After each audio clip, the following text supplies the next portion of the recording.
बहनों और भाइयों, आप सबको जय मसीह की। मैं पास्टर मॉरिस सैमुअल आप सबका इस प्रोग्राम में, जिसका नाम वचन, वाचा और विश्वास है, स्वागत करता हूं।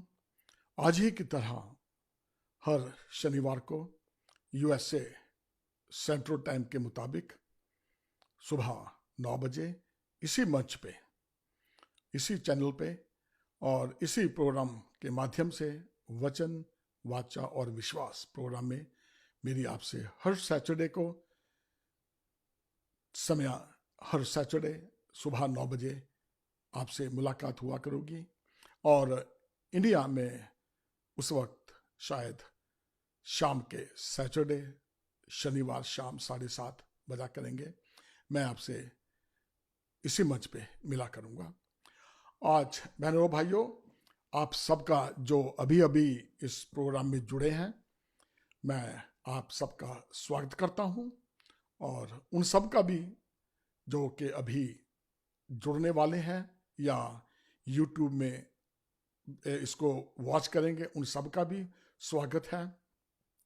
इस वीडियो का बनाने का उद्देश्य सिर्फ एक और एक ही उद्देश्य है कि यीशु मसीह के मुंह से निकले हुए लफ्ज, यीशु मसीह के मुंह से निकले हुए वचन, जो कि मत्ती चैप्टर 9 उसकी 35 और 37वें आयत में लिखा हुआ है कि पके हुए खेत बहुत हैं लेकिन मजदूर थोड़े हैं।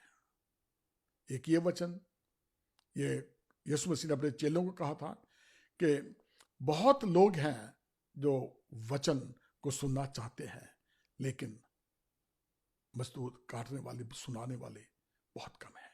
और दूसरा, ये एक अंतिम आज्ञा यीशु मसीह की, जो हमारे लिए एक आज्ञा है, एक उसका हुक्म है जो उसने हमारे लिए दिया है। तो मत्ती की चैप्टर 28 उसकी 20वीं आयत में लिखा हुआ है, उसने अपने चेलों को कहा कि जाओ, जो शिक्षाएं मैंने तुम्हें दी हैं दुनिया को सुनाओ और बताओ, और दुनिया के अंत तक मैं तुम्हारे साथ हूं। इसी उद्देश्य से ये वीडियो बनाई जा रही है कि हम यीशु मसीह के उस वचन के अनुसार जो उसने कहे हैं कि खेत पके हुए हैं, मजदूर थोड़े हैं, उसी के तहत हम ये वीडियो बना रहे हैं। उस अच्छी शिक्षा को, सच्ची शिक्षा को जो सिर्फ यीशु मसीह ने दी है, हम आप तक शेयर कर सकें। अब देखते हैं कि हम इस वचन को किस तरीके से सुनते हैं और किस तरीके से लागू करते हैं। और मेरी दुआ है कि आप सब, मेरी प्रार्थना है कि आप सब इस वचन को सुने और समझे और इससे आपको आशीष और बरकत मिलती रहे। और एक बार फिर मैं आपको बता दूं कि वचन, वाचा और विश्वास में आप सबका स्वागत है। और मैं आपको नंबर दे रहा हूं, जिस नंबर पे आप हमें संपर्क कर सकते हैं। आपका कोई भी प्रश्न हो या आप हमें किसी भी माध्यम से, किसी तरह से संपर्क करना चाहते हैं, दुनिया के किसी भी कोने में आप हैं, ये वीडियो को देख रहे हैं, या उसके बाद में आपका कोई सवाल हो, तो आप हमें इस नंबर पे कर सकते हैं। नंबर है 469-209-5858। नंबर एक दफा फिर 469-209-5858। आपको आपके प्रश्न का उस देश के टाइम के मुताबिक आपको जरूर मिलेगा, हम आपसे जरूर संपर्क करेंगे। सो इससे पहले कि हम वचन में जाएं, दुआ करते हैं, प्रभु से आशीष मांगे कि प्रभु हमें वो सुनने की आत्मा दे और उसके बाद विश्वास दे, ताकि हम उसके वचन में खरे उतर सकें। पिता परमेश्वर, तेरे पास आते हैं तेरे वचन के तहत और उस वाचा के तहत, उस प्रॉमिस के साथ जो हमारे साथ दिए हैं। मैं उस विश्वास के साथ तेरे कलाम को बांटूं और जितने भी लोग सुने वो अपने विश्वास में बढ़ें और आशीष पाए, यीशु मसीह के नाम से आमीन। तो आइए प्रोग्राम की शुरुआत करते हैं। यीशु मसीह के कहने के मुताबिक, उसके वचन को शेयर करने के मुताबिक कि हम सब ने पाप किया और खुदा की महिमा से रहित है। यूहन्ना 3:16 में लिखा हुआ है कि खुदा ने, प्रभु ने जहान से ऐसा प्यार किया कि उसने अपना इकलौता बेटा बख्श दिया, ताकि जो कोई भी उस पर विश्वास करे, यकीन करे, वो हलाक ना हो परंतु हमेशा की जिंदगी पाए। और उस वचन के तहत आप ये ना सोचें कि हमने गुनाह किया, पता नहीं खुदा माफ करेगा ना माफ करे। खुदा माफ करने वाला खुदा है।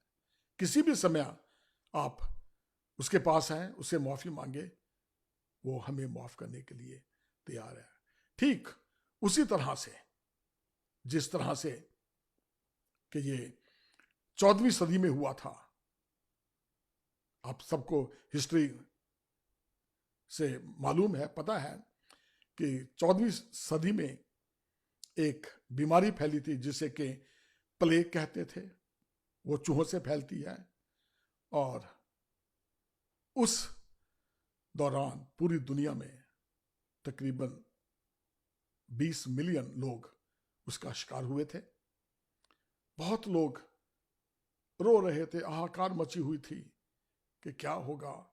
और इस चीज को खत्म होने में, संभलने में दुनिया वालों को 200 साल लगे। लेकिन इस 200 सालों में प्रभु का वचन उस तरीके से फैला, लोगों में इतनी कलाम की आग लगी थी, उन 200 सालों में ही सारी तरक्कियां हुई मसीह की। बाइबल में कितनी ट्रांसलेशन इंग्लिश में बनी और दुनिया की तरह तरह की जुबानों में बाइबल छपी और कितने नए चर्चेस बने। ये हम देखते हैं, जब पुराने चर्चों को देखें तो उस पर उनका सन लिखा होता है, कोई 1500 ईस्वी में बना, कोई 1600 में बना।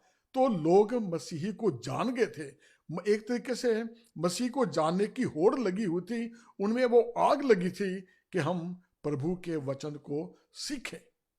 और खुदा ने उन्हें बड़ी आशीष दी, बड़ी बरकत दी। और यहां तक कि इंग्लैंड से या यूरोप के कई देशों से जब इंडिया में मिशनरी लोग आते थे, उन्होंने हॉस्पिटल बनाए इंडिया में आके, उन्होंने स्कूल बनाए और उन्हीं के स्कूल से, जिसका नाम है मिशन स्कूल मोगा, मैं भी उसी स्कूल में पढ़ा और उन्हीं की बिल्डिंग बनाई हुई से मैं उस स्कूल से पढ़ के निकला।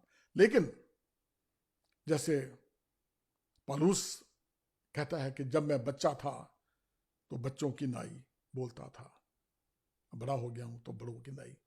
लेकिन जब बच्चे थे उस वक्त इस चीज का हमें ज्ञान नहीं था, हमें पता नहीं था कि हम यहां पे आए हैं, क्यों आए हैं। यही सोचते थे कि माँ बाप ने यहां हमें जेल में डाल दिया है। लेकिन अब महसूस होता है कि आज तक की जिंदगी में जो सबसे बेहतरीन टाइम हमारा गुजरा है वो उसी स्कूल में गुजरा है जब खुदा ने हमें आशीष और बरकत दी।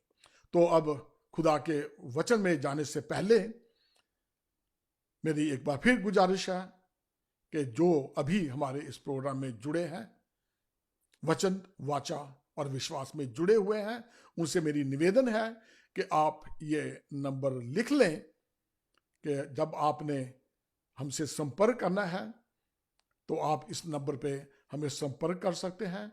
दुनिया के किसी भी कोने में आप हैं, से मुझे देख रहे हैं या सुन रहे हैं, मैं आप सबका स्वागत करता हूं इस प्रोग्राम में। और नंबर आप लिख लीजिए, आपका कोई सवाल हो, प्रश्न हो, हम आपसे संपर्क करेंगे। नंबर है 469-209-5858। नंबर एक दफा फिर 469-209-5858। तो आइए हम खुदा के वचन में चलते हैं। निकाल लीजिए, आप प्रभु के कलाम से पढ़ेंगे। व्यवस्था विवरण की किताब पुराने अहदनामे में है, व्यवस्था विवरण, उसका चैप्टर 28 28 और उसकी 58 आयत से लेके 61 तक, 58 से 61 तक मैं आपके सामने ये वचन पढ़ूंगा। प्रभु के वचन में लिखा है, यदि तू इन व्यवस्था के सारे वचनों का पालन करने में जो इस पुस्तक में लिखे हैं चौकसी करके उस आदरणीय और भय योग्य नाम का जो यहोवा तेरे परमेश्वर का है भय ना माने, तो यहोवा तुझको और तेरे वंश को अनोखे अनोखे दंड देगा। वे दुष्ट और बहुत दिन रहने वाले रोग और भारी भारी दंड होंगे, और वह मिस्र के उन सब रोगों को फिर तेरे ऊपर लगा देगा जिससे तू भय खाता था, और वे तुझ में लगे रहेंगे।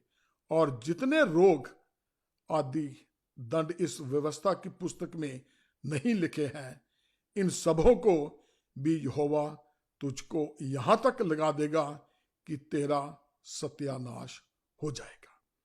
प्रभु के वचन के पढ़े और सुने जाने पर उसकी आशीष हो। तो प्रभु का कलाम हमें साफ बताता है कि ये जो महामारियां हैं, विपत्तियां हैं, हम पे क्यों आती है। आज आप देख रहे हैं कुछ महीनों से दुनिया में हर तरफ हाहाकार मची हुई है। लोग रो रहे हैं, लोग गिड़गिड़ा रहे हैं, बीमारियां फैल चुकी हैं, हॉस्पिटल्स अस्पताल भरे हुए हैं, मरीजों को बिस्तर नहीं मिल रहे, बड़ी परेशानियां हैं, लोगों की नौकरियां चली गई हैं। आप सब इस चीज से वाकिफ हैं, लेकिन खुदा अभी भी कंट्रोल में है। जो उसके बंदे हैं, जो उससे डरते हैं, जो उससे कांपते हैं, वो अभी भी पूरे तरीके से सुरक्षित है, क्योंकि उन्होंने खुदा पे भरोसा किया हुआ है। और आज इस लॉकडाउन के दौरान पूरे फेसबुक पे, यूट्यूब पे लोग अपने कलाम को एक यानी कि एक होड़ सी आ गई है, एक जैसे बाढ़ आ गई है प्रभु के वचन सुनाने वालों के, क्योंकि कलाम बताता है कि खेत पके हुए हैं, काटने वाले मजदूर थोड़े हैं। तो उन सबको जो मेरी तरह इस वचन को बांट रहे हैं, खुदा आप सबको आशीष दे, क्योंकि खुदा का ये वादा है, उसका वचन हमें बताता है कि जो उस पर यकीन रखते हैं वो हमेशा आशीष पाते हैं, उन्हें किसी चीज की घटी नहीं होती है। शेरों को, उसके बच्चों को तो कमी हो सकती है, लेकिन जो प्रभु पे, यहोवा पे भरोसा रखते हैं, उनको कभी किसी चीज की कमी नहीं हो सकती। तो आज यही कारण है कि हम लोग जब खुदा से दूर हो जाते हैं, क्योंकि खुदा ने इंसान को बनाया था ताकि इंसान उसके साथ संगत कर सके, उसके साथ रह सके। लेकिन बागी आदम में क्या हुआ? आदम ने गुनाह किया और नतीजा यह निकला कि उस गुनाह को हम सब भुगत रहे हैं। खुदा की और कलाम बताता है कि सब ने गुनाह किया और उसकी महिमा से रहित है। लेकिन इसके बावजूद भी खुदा ने हमारे जीवन के लिए, ताकि हम हमेशा की जिंदगी पाए, उसका जो प्लान था, उसका जो उसने हमारे लिए, हमें बचाने के लिए बनाया, वो उसने अपने बेटे यीशु को इस दुनिया में भेजा ताकि जो कोई भी उस पर यकीन लाए वो हलाक ना हो परंतु हमेशा की जिंदगी पाए। गुनाह मैंने भी किया, आप सब ने किया, हम सब गुनहगार हैं, लेकिन यह एक उम्मीद है, एक उम्मीद जो हमारी प्रभु यीशु में बनी हुई है कि प्रभु यीशु ने हमारे सारे गुनाह को उठा लिया है। अगर हम इस पर विश्वास करते हैं तो आप यकीन जानिए हमें किसी चीज की कमी या घटी नहीं होगी। तो देखते हैं कि किस तरीके से खुदा ने हमें आशीषें और बरकतें दी हुई हैं, क्योंकि अब बेशक ये बीमारियां आ गई हैं, प्रॉब्लमें आ गई हैं, लेकिन इसके बावजूद भी जो प्रभु है वो कंट्रोल में है। वो जानता है कि अपने बच्चों को क्या क्या चीजें देनी है। अब जैसे एक बच्चा जब पैदा होता है तो उसके माँ बाप बड़े खुश होते हैं, खुशियां मनाते हैं, मिठाइयां बांटते हैं, लड्डू बांटते हैं, ना जाने कितनी दुआएं करवाते हैं अपने भी तरीके से ताकि वो बच्चा बढ़े और फूले। और जब बच्चा बड़ा होता है तो फिर अपने मुंह से निकालता है मामा पापा, और माँ बाप को बड़ी खुशी होती है कि हमारा बच्चा मामा पापा कहता है। और जैसे ही बच्चा बड़ा होने लगता है, अगर वो ये कहे कि किसी और को जाके कहे मम्मी पापा, तो आप क्या कहेंगे? नहीं बच्चे, ऐसे नहीं है, वो तेरे मम्मी पापा नहीं है, हम हैं तेरे माँ बाप। बच्चा फिर वही गलती करता है, माँ बाप फिर समझाते हैं, बच्चा फिर वही गलती करता है, माँ बाप फिर समझाते हैं।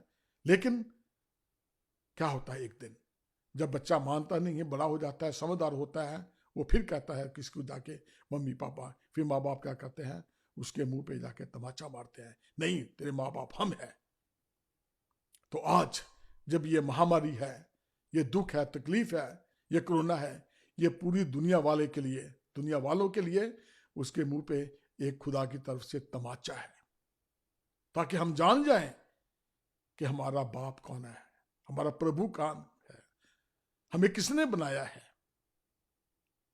जब हम पूरी दुनिया वाले जब इस चीज को समझ जाएंगे, उस तमाचे का मतलब समझ जाएंगे कि खुदा कौन है, हमारे माँ बाप कौन है जिसने हमें बनाया है, तो इन सब महामारियों से, इन दुखों से छुटकारा मिल जाता है। मैं अभी कुछ दिन पहले किसी ने वीडियो डाली थी कि इटली के किसी चर्च में कोई किसी किस्म की मूर्ति की स्थापना हो रही थी और लोग खुशियां मना रहे थे। वाह, मुझे बहुत दुख हुआ, मुझे बहुत तकलीफ हुई कि खुदा ने इंसान को बनाया है और लोग उसकी जो बनाई हुई कला है उसकी पूजा करने लगे हैं। खुदा ने सूरज, चांद, सितारे, पेड़, सब्जियां, ये सारी चीजें इंसान के लिए बनाई थी। ये उसकी, क्योंकि खुदा हमारा क्रिएटर है, ये सब चीजें उसकी क्रिएशन है, खुदा की हाथ की बनाई हुई ये कला है ये। और आज इंसान ने क्या किया, खुदा को छोड़ के उनकी पूजा करनी शुरू कर दी। तो इससे क्या सोचते हैं आपको खुदा को बड़ी खुशी होगी। ठीक उसी तरीके से जैसे वो बच्चा अपने माँ बाप नहीं कहता था, दूसरे को कहता था, उसके माँ बाप ने उसे मारा लेकिन मोहब्बत थी, उसका गला तो नहीं दबा दिया था। ठीक उसी तरीके से खुदा हमको सिखाना चाहता है आज। ये हमारे इस मुंह पे तमाचा है उन सब लोगों के लिए जो खुदा से दूर हो गए हैं। खुदा सिखाना चाहता है कि आओ और देखो कि मैं जिंदा हूं। उसका कलाम हमें बार बार बताता है कि उसके पास आओ और ये देखो कि कलाम में क्या लिखा है। आप सोचते हैं कि किस तरीके से खुदा ने हमें बचा के संभाल के रखा है। और आज जब हम उसकी आशीषों को और बरकतों को देखते हैं तो हम क्या महसूस करते हैं कि खुदा महान है। पौलुस कहता है कि जब मैं बच्चा था तो बच्चों की नाई बोलता था, बड़ा हो गया हूं अब बड़ों की नाई। आप खुद सोचें कि जैसे एक बच्चा होता है, जब उसे भूख लगती है तो वो कहता है मामा मामा चोची चाहिए, रोटी को वो चोची कहता है। तो माँ बाप समझ जाते हैं उसकी भाषा को कि वो क्या मांग रहा है। और अगर एक बड़ा इंसान कहे अपने माँ बाप को मुझे चोची, तो लोग क्या मजाक करेंगे उसका। और आज ठीक उसी तरीके से प्रभु भी हमसे यही डिमांड करता है, यही मांगता है कि हम उसके साथ रहें, उसके वचनों पे चले, उसको जाने, उसको पहचाने कि खुदा हमसे क्या चाहता है, खुदा हमसे क्या मांगता है। प्रभु का दास दाऊद लिखता है कि तेरा कलाम मेरे पांव के लिए दीपक और राह के लिए चिराग है। यह कलाम जो हमारा है, अगर यह कलाम जब हम इसको पढ़ते हैं और समझते हैं, तो यह हमारे लिए एक रोशनी और चिराग और राह दिखाने वाला बन जाता है। जब हम इस पे चलते हैं, इसके जरिए से चलते हैं, इसके मुताबिक चलते हैं, तो खुदा हमको आशीष देता है। दाऊद कहता है, बहुत अच्छा ये वचन दाऊद ने कहा है, जो कि भजन संहिता चैप्टर 27 और उसकी 10वीं आयत में यह लिखा हुआ है कि मेरे माँ बाप ने तो मुझे छोड़ दिया है, परंतु यहोवा मुझे संभालेगा। यह उसका विश्वास है कि प्रभु मुझे संभाल के बचा के रखेगा।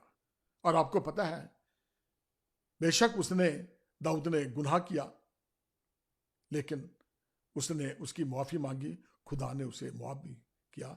सजा तो बेशक मिली, लेकिन हमारा प्रभु जो है वो माफ करने वाला प्रभु है। और आज कलाम हमें बताता है कि दाऊद ने जितनी भी लड़ाइयां लड़ी, वो कभी नहीं हारा, क्योंकि खुदा उसके साथ था। और जो भी काम वो करता था, खुदा से पहले पूछता था कि खुदा मैं ये काम करूं कि ना करूं। और यही वजह है कि खुदा ने उसे बहुत आशीष दी, और खुदा ने उसको इतनी बरकत दी कि में उसके बयान से बाहर है कि वो खुदा ने उसे इतना इस्तेमाल किया कि कलाम हमें बताता है कि हमें दाऊद की तरह बनना चाहिए। यिर्मयाह नबी की किताब उसका 29 अध्याय चैप्टर 29 उसकी 11 वर्ष में लिखा है कि यहोवा की वाणी है, जो कल्पनाएं मैं तुम्हारे लिए करता हूं वे हानि की नहीं बल्कि कुशल की हैं, और अंत में तुम्हारी आशा को पूरी करूंगा। वाह, खुदा की के प्लान देखिए आप। जब मैं स्कूल में पढ़ता था तो हम सोचते थे कि कहां हम जेल में आ गए हैं, हॉस्टल में पढ़ते थे। लेकिन अब जब बाहर निकले तो पता चला कि यह खुदा का प्लान था। इसको जानने के लिए मुझे काफी समय लगा, लेकिन अब जब समय पता लग गया है, अब टाइम का अब हम जान गए हैं कि खुदा ने हमें किस किस तरीके से संभाल के कहां कहां से प्रभु लेके आया इस देश में हमें। ये एक उसके प्लान का हिस्सा था। तो प्रभु से इस चीज की विनती करें, ये मांगे कि प्रभु जो प्लान तूने हमारी जिंदगी में रखे हुए हैं वो हमारे सामने लेके आ। प्रभु उन सब बातों को, उन सब जो कल्पनाएं उसने की है वो आपके सामने लेके आएगा। तब आप जानेंगे कि प्रभु किस तरीके से आपसे हम कलाम होता है, प्रभु आपसे किस तरीके से बातचीत करना चाहता है। और एक और बात मुझे याद आ गई है, मैं आपसे वो शेयर कर रहा हूं। मुझे याद है कि जब मैं चंडीगढ़ में था, ये बात कोई 1993 या 94 की है, मैं बहुत बीमार हो गया। यहां तक कि 1 महीना हो गया था मेरा बुखार नहीं टूट रहा था। बड़ा परेशान था मैं भी, दुआ भी करते थे, पर लेकिन पता नहीं क्या बात थी। हर एक डॉक्टर के पास गए, चंडीगढ़ में पीजीआई बड़ा बड़ा हॉस्पिटल है, वहां भी गए, सारे एक्सरे करे, चेस्ट का एक्सरे किया, वो किया, जो जो प्रॉब्लम थी वो दूर हो गई थी, लेकिन 1 महीने से ज्यादा हो गया था, बुखार मेरा नहीं टूट रहा था, बुखार नहीं जा रहा था। तो प्रभु का एक दास, मुझे उसका नाम अभी भी याद है, उसका नाम ब्रदर डैनियल थे, वो सहारनपुर के थे। वो एक दफा हमारे घर में आए, मैं कहीं गया हुआ था, उनके घर में आए और उन्होंने मेरे लिए दुआ करी। उन्होंने कहा, मॉरिस भाई, हमें पता चला कि आप बहुत बीमार हैं, बुखार नहीं टूट रहा। मैं कहा जी। उसने मेरे लिए दुआ करी। आप यकीन कीजिए, उस दिन से लेके आज तक मुझे कभी बुखार नहीं चढ़ा। वाह, खुदा के वादे हैं ये। जो खुदा से मांगते हैं, खुदा पे विश्वास करते हैं, खुदा उन्हें शर्मिंदा नहीं होने देता। और जब से हम इस देश में आए हैं, खुदा ने हमें आज तक ना कभी छोड़ा है, ना त्यागा है। हमारी हर जरूरत को पूरा किया है, यहां तक कि वो हमारी हर जरूरत को हम मांगने से पहले वो जानता है कि हमें किस चीज की जरूरत है, टाइम के मुताबिक और हमारी जरूरत के मुताबिक वो हमें मुहैया कर देता है। तो खुदा का कलाम कितना अच्छा है, कितना सच्चा है। और जब तक हम इस पे विश्वास नहीं करते, हमें वो सब जो प्रभु ने योजनाएं हमारी बनाई हुई है, हम उन्हें कभी भी इंजॉय नहीं कर सकते। इससे पहले कि मैं आगे बढ़ूं, मैं आपसे एक दफा फिर आपका शुक्र करता हूं इस प्रोग्राम में शामिल होने के लिए, वचन, वाचा और विश्वास में। और मेरी आपसे दरखास्त है कि हर सैटरडे को इसी टाइम के मुताबिक, अमेरिका के सेंट्रल टाइम के मुताबिक सुबह 9 बजे, और इंडिया में सैटरडे को शाम के 7:30 बजे होंगे, ये मेरा मानना है। लेकिन आप टाइम चेक कर सकते हैं, आप मुझे इस प्रोग्राम में देख सकते हैं। तो अब आगे बढ़े प्रोग्राम में कि किस तरीके से खुदा कहता है कि मैं तुम्हारे लिए हूं। ये खुदा ने अपने बेटे यीशु को हमारे लिए भेजा ताकि हम उन बीमारियों से, उन परेशानियों से, उन मुसीबतों से बाहर आ जाएं। लेकिन उसके कलाम को सुनना, उस पर चलना बहुत जरूरी है। ये जो बीमारियां ये चली हुई हैं, कितनी खतरनाक है। अभी तक कुछ नहीं पता कि ये कब खत्म होगी और कितनी देर तक चलेंगी। लेकिन मेरा इतना विश्वास है कि जो खुदा के डरवैये हैं, कलाम बताता है कि खुदा अपने डरवैयों के इर्द गिर्द अपने फरिश्तों की छावनी लगाता है, जो उसे सेफ रखते हैं, उन्हें बचा के रखते हैं। और आज भी मैं इस चीज को मानता हूं कि जितने भी लोग प्रभु से डरते हैं, उससे मांगते हैं, खुदा उनकी जरूरतों को पूरी करता है। और एक बार फिर मैं कलामे से पढ़ना चाहूंगा कि अब देखिए कि अब ये बीमारी है, अब इससे छुटकारा कैसे होएगा, कब तक ये ऐसे चलेगा, कब तक इस चीज का इलाज नहीं मिलेगा।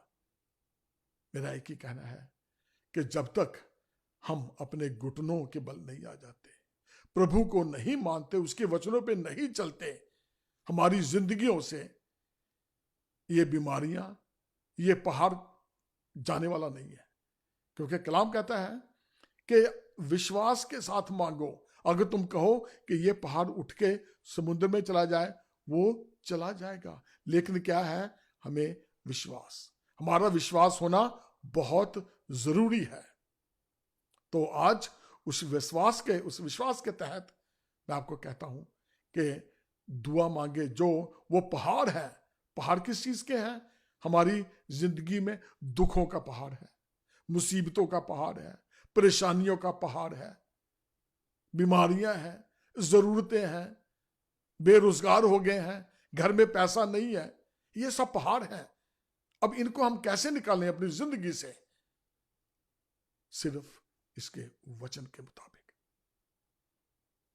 क्योंकि प्रभु हमारे मांगने से पहले जानता है कि हमें किन किन चीजों की जरूरत है। आज मेरा आपसे यही कहना है, जैसे कि कलाम बताता है पुराने अहदनामे में निर्गमन की किताब, पुराने हराम निकाल लीजिए आप, निर्गमन की किताब, उसका चैप्टर 15 और वर्स 26 आयत से पढ़ेंगे। यदि तू अपने परमेश्वर यहोवा का वचन तन मन से सुने और जो उसकी दृष्टि में ठीक है वही करे और उसकी विधियों को माने, तो जितने रोग मैंने मिस्रियों पर भेजे हैं उनमें से एक भी तुझ पर ना भेजूंगा, क्योंकि मैं तुम्हें चंगा करने वाला यहोवा हूं। अब हम इस चीज को जान गए हैं कि ये रोग क्यों आया।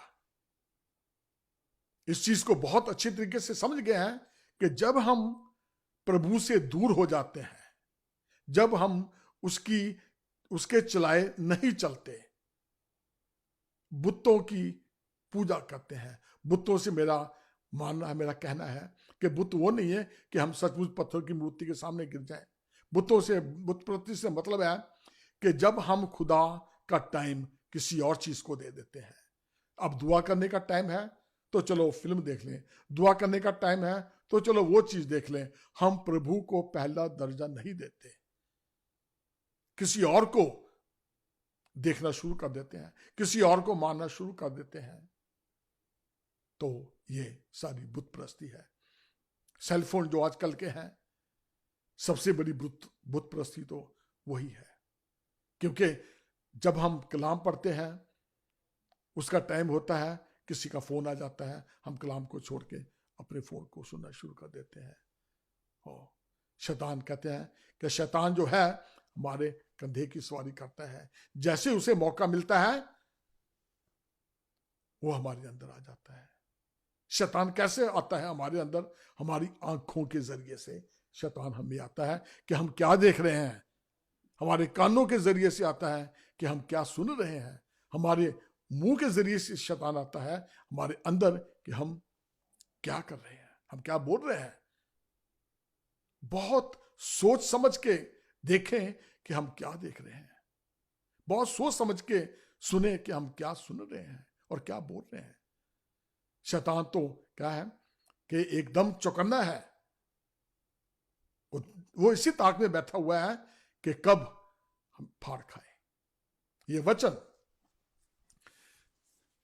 वचन को जब तक आप पढ़ते रहेंगे शैतान से दूर रहेंगे। ये वचन आपके हाथ में है तो शैतान आपसे दूर रहेगा, या फिर शैतान आपको इस वचन से दूर रखेगा। इसीलिए इसे कहते हैं दो धारी तलवार। और ये तलवार, इस वेपन को आप हर वक्त अपने पास रखें। और शैतान को इस चीज का पता है, जिसके पास ये हथियार है वो उसे चलाना भी जानता है। यीशु मसीह ने इसी वचन के तहत, आपको याद होगा जब शैतान ने यीशु मसीह की परीक्षा की थी, क्या कहा था? खुदा ने यीशु ने कि वचन में लिखा है कि तू अपने प्रभु को छोड़, अपने खुदा को छोड़, किसी के आगे सर ना झुकाना। ये तलवार है, ये हमारा वेपन है। जब तक हम इसको नहीं चलाएंगे शैतान भागने वाला नहीं है, वो इसी ताक में बैठा हुआ है। वचन को पढ़ते रहिए और इस हथियार को चलाना सीखें। जब तक हम नहीं चलाएंगे, इस दो धारी तलवार को नहीं चलाएंगे, तो क्या होगा? हम फंस सकते हैं। और इससे शैतान से बच के रहिए। और अब अंत में मैं दुआ करूंगा। इससे पहले कि मैं दुआ करूं, मैं आपको एक बार फिर बता दूं कि जितने भी लोग इस प्रोग्राम में हमारे साथ जुड़े हैं, वचन, वाचा और विश्वास में, आपका मैं शुक्रगुजार हूं। और आपसे विनती है कि आपका कोई भी प्रश्न हो तो आप इस नंबर पर संपर्क कर सकते हैं, 469-209-5858। दुनिया के किसी भी कोने में आप हैं तो आपको उस देश के टाइम के मुताबिक आपको से हम संपर्क करेंगे और आपके हर प्रश्न का जवाब देंगे। तो आइए अब हम दुआ करें। पिता परमेश्वर, तेरा शुक्र है उन सब लोगों के लिए जिन लोगों ने भी इस प्रोग्राम को देखा और सुना और उनके लिए भी जो यूट्यूब के माध्यम से इसे देखेंगे। खुदा बाप सबको बड़ी आशीष देना, सबको संभाल के रखना। खुदा बाप मेरी दुआ है उन सब लोगों के लिए, उनके बच्चों के लिए, उनके ग्रैंड बच्चों के लिए, उनके खानदानों के लिए। कोई ऐसा है जो किसी किस्म से बीमार है, मेरी दुआ है कि वो ठीक हो जाए, हर तरीके से तंदुरुस्त हो जाए। किसी को किसी माली चीज की जरूरत है, खुदा तू उनकी हर जरूरत को पूरी कर। कोई वचन का भूखा है, खुदा बाप किसी को समझ की जरूरत है, खुदा बाप तू अपने कलाम के मुताबिक उसे समझ दे। और अंत में मेरी दुआ प्रभु सबको तंदुरुस्ती दे, खुशहाली दे, विश्वास दे, ताकि हम सब अगले सचदे को इसी मंच पे फिर दोबारा तेरे कलाम को, तेरे वचन को, तेरी वाचा को उस विश्वास के साथ हम दोबारा फिर शेयर कर सके। यीशु मसीह के नाम से।